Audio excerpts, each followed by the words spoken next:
bersama dengan kita pada pagi ini. Narasumber kita sudah pun berada di studio, iaitu bersama dengan Yang Mulia Puan Dayangku Siti Nurfatin Hafizah binti Pangeran Samsu, merupakan pegawai kesejahteraan jiwa perklinikan, dan juga di sebelah Puan Dayangku Siti Nurfatin Hafizah ialah Puan Hajah Rozailah binti Haji Abdul Rahman, merupakan pegawai psikologis. Assalamualaikum. Waalaikumsalam. Alhamdulillah. Apa khabar pada pagi ini, sihat? Alhamdulillah. Alhamdulillah. Kita ucapkan selamat datang ya kepada kedua tetamu kita, Mahirah ya, pada pagi ini. Alhamdulillah kerana kita ini diberi peluang untuk membincangkan ataupun daripada pihak puan berdua memperkatakan ataupun dapat memberi pencerahan mengenai dengan membina kedaya tahanan kanak-kanak dan juga remaja. Baik, Mahirah, silakan. Iya, jadi ini juga berketepatan apa yang kita sudah sedia maklum, yang mana Hari Kanak-kanak Sedunia ya, yang disambut setiap 20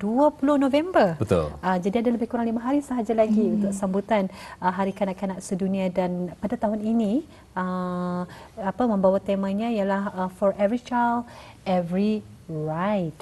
Jadi untuk segmen kita pada kali ini, kita akan membincangkan ya berkenaan dengan kedaya tahanan diri kanak-kanak dan remaja. Jadi sebelum itu barangkali dapat daripada Puan Fatin ya terlebih dahulu ya mengongsikan kepada penonton kita sedikit maklumat berkenaan dengan perkhidmatan psikologi klinikal dan masyarakat di Kementerian Kesihatan. Silakan. Okey. Bismillahirrahmanirrahim. Lapangkanlah dada kami, permudahkanlah urusan kami, lepaskanlah simpulan ikatan lidah kami agar kami memahami percakapan di antara kami. Amin. Amin. Pertama kali saya ingin mengucapkan terima kasihlah kepada pihak RTB atas undangan dan peluang yang diberikan. Okey, berbalik kepada soalan puan tadilah. Bahagian psikologi klinikal dan masyarakat di Kementerian Kesihatan ini sebenarnya terbahagi kepada 3 golongan umur. Golongan yang pertama adalah golongan kanak-kanak, iaitu di antara 2 hingga 11 tahun. Dan mereka ini ditempatkan di Pusat Perkembangan Kanak-kanak di Kiarong. Golongan kedua adalah golongan di mana saya ditempatkanlah iaitu golongan remaja dan awal dewasa. Golongan umur di antara 12 hingga 23 tahun dan kami ini ditempatkan di bangunan Ong Somping.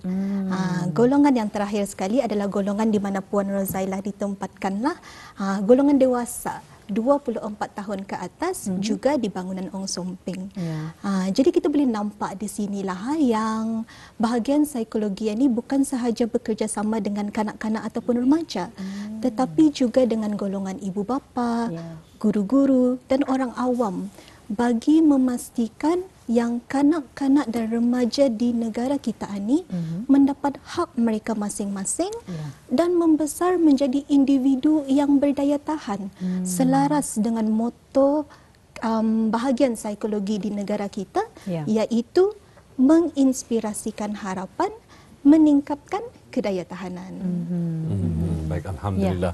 Cukup jelas sekali dan cukup menarik sekali sebetulnya penjelasan daripada yang telah pun dikongsikan oleh tetamu kita, Puan Dr. Siti Nurfatin tadi sebagai mukaddimah di pertemuan kita ini juga ya. Terima kasih Puan ya. Baik, sekarang kita beralih bersama dengan Puan Hajah Rozailah ya. Kita ingin mengetahui Puan, mungkin dapat menjelaskan menyebut tentang kedaya tahanan yang sememangnya penting. Adakah strategi yang boleh meningkatkan kedaya tahanan ini? Silakan Puan. Sebelum bercakap pasal, Alhamdulillah, syukur kita ni lagi di sini bercakap pasal kedaya tahanan. So sebelum kita ni cakap pasal kedaya tahanan, what does it mean? Apa maksudnya? Kalau bagi puan dan tuan, kita apa bisa faham tentang kedaya tahanan? Kedaya tahanan ya.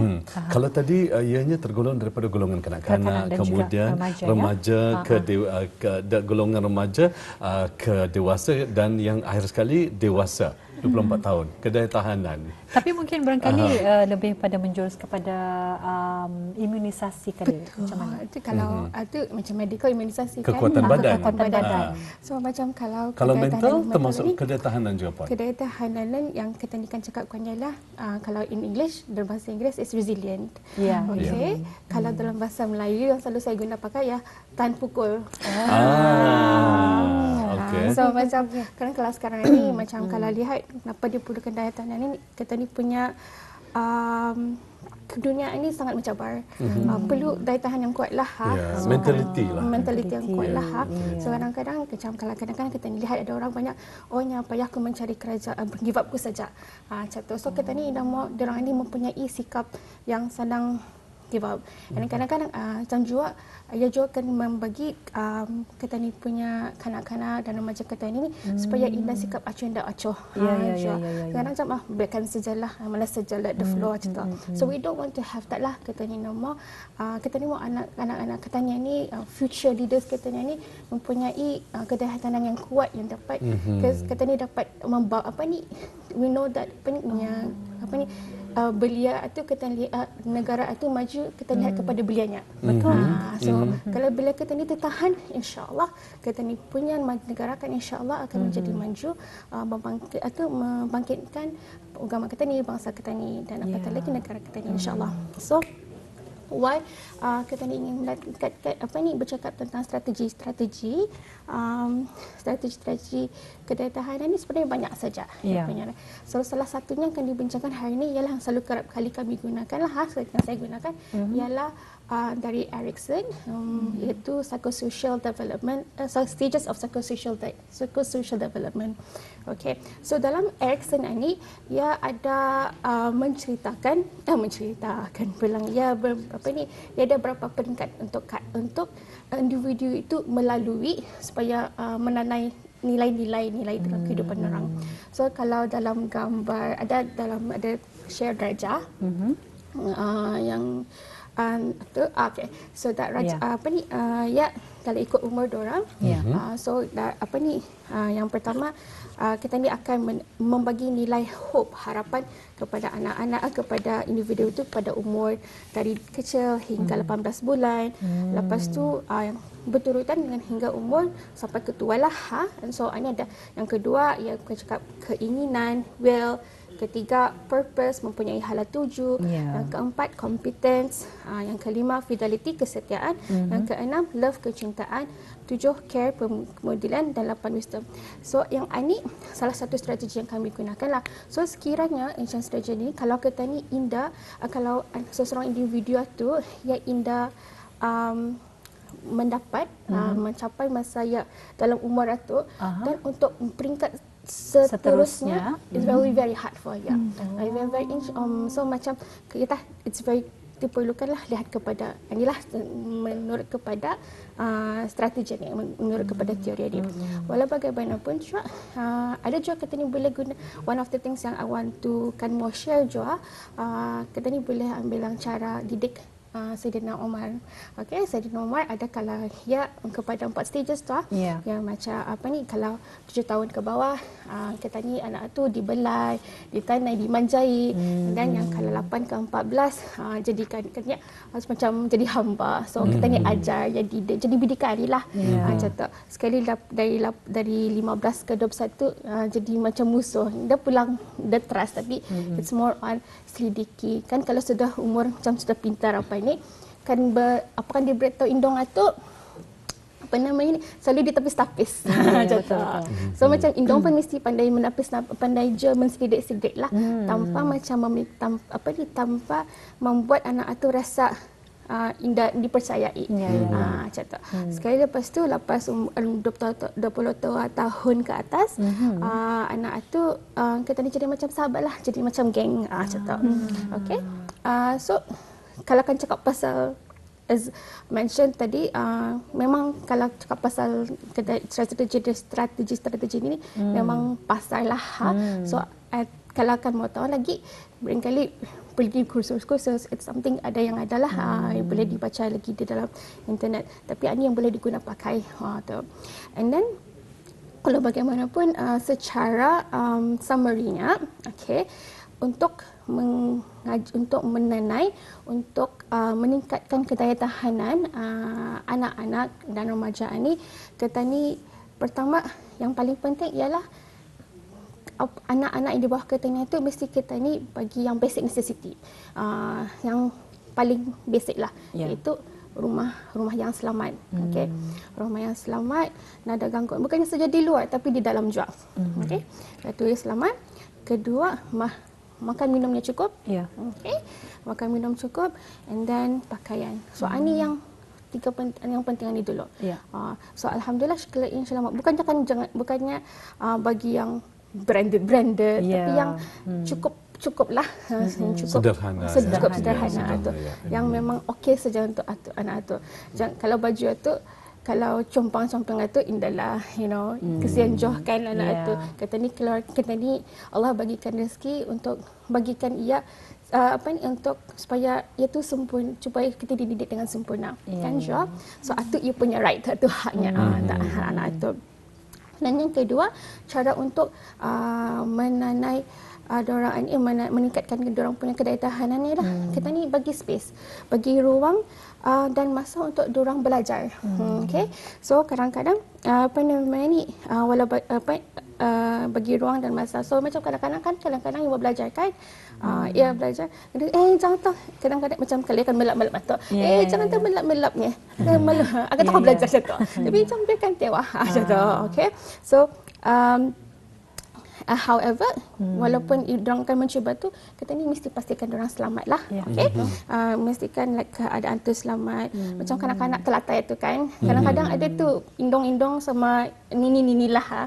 Yang bertelatai, jaga lari-lari kan. Tapi it's not how.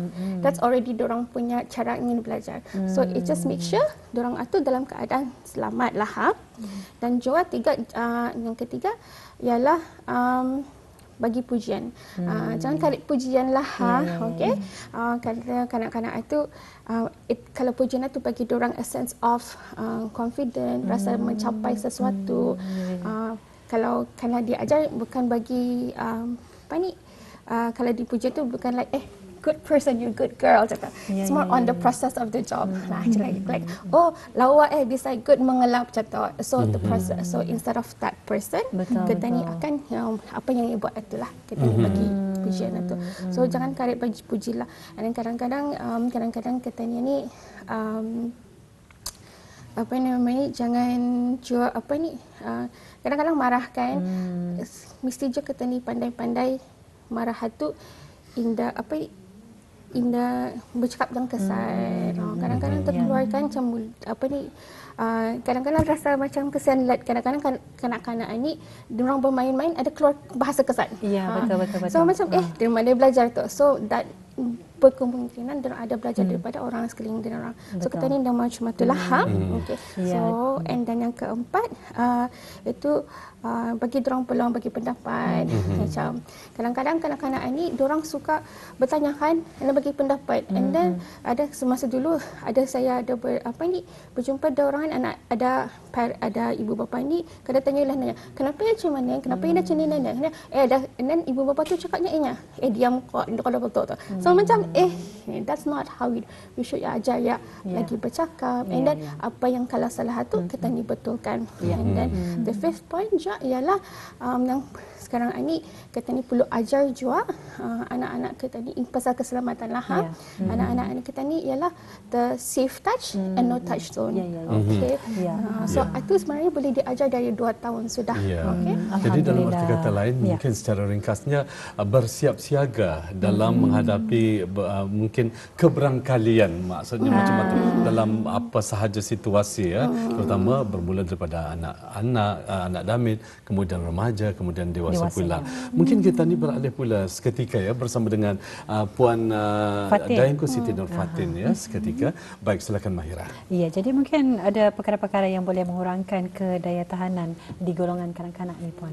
Okey, kalau membincangkan tentang perkara-perkara yang boleh mengurangkan kedaya tahanan kanak-kanak dan remaja, biasanya kami melihat daripada rumah dahululah. Dan ianya terjadi apabila ibu bapa kurang peka terhadap keperluan emosi anak-anak mereka. Keperluan emosi yang sihat. Dan biasanya benda ini terjadi tanpa disengajakan sebenarnya. Sebab ibu bapa mana juga tidak menginginkan yang terbaik untuk anak-anak mereka. Jadi kami biasanya nampak ada 2 tema di sana. Tema yang pertama adalah apabila ibu bapa terlampau sibuk. Mungkin mereka sibuk dengan kerja mereka, ataupun mereka sibuk dengan masalah kesihatan fizikal, kesihatan mental, masalah keluarga, masalah kerja dan sebagainya lah. Sehingga mereka ni tidak ada masa untuk bersama dengan anak-anak mereka. Jadi kalau kita kaitkan dengan nilai-nilai yang Puan Rozaila sebutkan sebentar tadi, kanak-kanak ni seolah-olah turumbang ambing dalam memahami nilai-nilai seperti kasih sayang, kesetiaan dan sebagainya lah. Sebab ibu bapa tidak ada di rumah untuk menerapkan nilai-nilai tersebut. Itu tema yang pertama. Tema yang kedua adalah apabila ibu bapa seolah-olah menjadi jentolak. Jentolak ni yang di jalan raya tu. Kalau dalam bahasa Inggerisnya kami panggil bulldozer parenting. Maknanya apabila ibu bapa terlalu membuat semuanya untuk anak mereka. Semua keputusan ibu bapa buatkan, semua permasalahan ibu bapa ikut campur.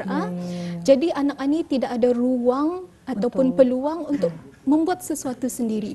Jadi kami biasa nampaknya di sekolah, sama ada mereka mengharapkan orang lain untuk membuatkan untuk mereka, di mana akan timbulnya pertelingkahan lah tu apa, ataupun mereka mula rasa macam rendah diri sebab mereka lihat rakan-rakan sebaya mereka semua pandai berdikari sudah. Jadi ini kalau lama-kelamaan berlarutan akan menimbulkan tekanan lah, ataupun kata orang Brunei uri, kemurungan dan sebagainya lah. Sesuai seperti apa yang dinyatakan oleh tadi Puan Hajar Rozaila. Ni orang baru kanak-kanak tu kan melak meja pun jangan dulu buat apa. Sebenarnya itu adalah mungkin satu tindakan yang salah lah ya. Jadi melatih mereka seawal mungkin. Apa yang penting ialah untuk kita ni melatih mereka secara mandiri mengikut dengan peringkat-peringkat yang telah pun dinyatakan tadi. Baiklah, kita akan beralih kepada Puan Rozaila. Mungkin ada panduan tentang skills ya ataupun teknik-teknik yang kanak-kanak perlu dipelajari mengikut peringkat umur. Ini bagi panduan orang ramai di luar sana ni, Puan. Okey. Kalau untuk skill-skill ini kalau perubatannya dan juga developmental psychology, ada ia punya list yang kita ni boleh belajar dari internet, iaitu developmental milestones untuk anak-anak ni patut capai ikut peringkat umur diorang. Kalau kita ni ke klinik ibu-ibu dan anak, ada tu nurse akan bertanya ataupun doktor akan bertanya, anak ni 3 bulan sudah ya pandai, anak ni 6 bulan sudah pandai bertiarap kah? So anak ni ya sudah 2 tahun, apa yang sudah pandai buat? Jalan pandai berlari sudah kah apa? So itu milestones yang kita ni boleh atur. So kalau after 5 tahun sebenarnya ada lagi milestones-nya lah. So the after milestones-nya akan ada yang perlu untuk mendirikan dirinya lah untuk mencukupkan. So kalau dalam 2-3 tahun kita ni boleh ajar anak-anak ni untuk masuk clean up. Kalau di daycare tu selalunya kanak-kanak akan diajar tu untuk lepas dorang main, dorang akan clean up, masuk membersihkan bagas dorang bermain, masukkan ke dalam bakul, dan juga dorang boleh dengan ni kita ni memasukkan barang dalam macebook. Masukkan dalam macebook itu dia pulang bertantu tu, tapi asalkan syukurlah masuk dorang tahu apa masukkan, apa mengeluarkan macam tu. So and then 4-5 tahun kita ni boleh juga bagi dorang macam pinggan mangkuk lepas makan tu dibawa dibawa ke dapur apa. Kalau kita yakin dorang boleh cuci bagaimana sudah. So dapat dengan 6-7 tahun boleh tolong mengemaskan rumah. Dan kadang-kadang kanak-kanak ini dorang sebenarnya isking membuat kerja. Indong saja kadang indong sama petuan, kadang-kadang sama nini-nini yang ijab ya kesian dorang, ngalih dorang pergi sekolah. Tapi sebenarnya kanak-kanak ini ya Allah, energi dorang subhanallah. Energi dorang sebenarnya banyak energi dorang. Berlipat ganda. Berlipat ganda. Kita ni sebenarnya yang cakap ngalihan ni. So kalau dorang kan bersihkan rumah dorang kan dorang ngalih artinya dorang akan meningkatkan lagi stamina dorang akan lagi meningkatkan lagi dorang punya kedaya tahanan lah. Betul. Macam jangan takut ngalih. Itulah yang saya dapati, kadang-kadang orang tua-tua kita ni takut kanak-kanak ngalih. Kadang esok dorang sekolah, tapi anak-anak dia banyak energinya. Dia kena tahu macam mana dorang punya tenaga tu. Kadang-kadang paling macam mana kamu ni pandai di mana kamu dapat tenaga ni kan. So walau bagaimanapun juga kita ni kena ajar anak-anak ni juga sekali ni ibu bapa peranan penting. Betul. Ibu penjaga peranan penting. Okey. Rumah seperti yang kita ni tahulah rumah ialah sekolah pertama, ibu bapa ialah guru pertama anak-anak. So kalau kita ni kan anak-anak ni, kita ni kan ajar diorang start kita ni kan ajar diorang macam mana kita ni sudah sedar, oh anakku ni sudah boleh menerika baju umurnya 14 tahun artinya suruh dia menerika baju walaupun Indah pandai macam Indah bisa soalnya kita ni jangan tak marah salah kita ni jangan menyuruh dari awal cuma menerika kan. So kalau diorang menerika ajar bisa diorang bisa cuma ni menerikahnya okey kalau hangus memang tahan konsekuensinya baru mengajarkan juga mengajar belajar. So anak kita tu kadang-kadang kita ni kalau kadang-kadang kanak-kanak ni kita ni ajar ada buat salah kita ni rasa macam macam mana boleh hatukan ya tak payah tu nah biar apa kalau buat macam tu kita ni tahu akan kita ni ajarlah boleh saja gugur tumpah so kita ni bersihkan saja. Betul sekali ya, alhamdulillah. Jadi itu sedikit perkongsian ya berkenaan dengan panduan tentang skill-skill yang kanak-kanak perlu pelajari mengikut peringkat umur bagi panduan kita ni juga ya. Jadi Mahira masih lagi memperkatakan mengenai dengan skill ni. Tapi skill kali ini daripada mungkin penjelasan daripada Puan Fatin sendiri. Selain daripada skill-skill yang berlandaskan kepada teori yang diterangkan tadi. Jadi mungkin apa lagi yang dapat dibuat untuk menambah kedaya tahanan kanak-kanak dan juga remaja ini mungkin Puan dapat memberikan pandangan kepada penonton di luar sana. Okey, selain daripada nilai-nilai lah ataupun kemahiran hidup, kajian mengatakan mengikuti aktiviti-aktiviti berkumpulan sangat penting. Jadi aktiviti-aktiviti berkumpulan ini sebagai contoh aktiviti sukan bola sepak, bola jaring. Kalau saya dulu bersilat pulang tu. Masya Allah. Okey, ataupun ini lebih tahan pukul. Ataupun macam main alat muzik. Jadi apabila mereka mengikuti aktiviti-aktiviti berkumpulan ini, mereka akan mempelajari erti perpaduan, erti kerjasama, erti ada masanya menang, ada masanya kalah, ada masanya kita dapat apa yang kita inginkan, ada masanya kita tidak dapat apa yang kita inginkan lah. Dan aninya orang akan menyediakan mereka lagi untuk apabila mereka di luar sana lah sebab biasanya di luar sana orang tidak ada ibu bapa yang mengalah dengan mereka setiap masa kan. Tapi ini peringatan lah kepada ibu bapa di luar sana dan juga untuk diri saya sendiri juga. Yang pertama adalah ambil masa untuk cungkil minat anak itu. Sebab kita mahukan mereka berani memberi pendapat dan mereka orang merasa pendapat mereka dihormati supaya apabila mereka di luar sana nanti mereka orang berani untuk memberi pendapat mereka lah. Dan yang kedua adalah ibu bapa jangan terlalu padat dalam mengisi aktiviti-aktiviti harian anak mereka.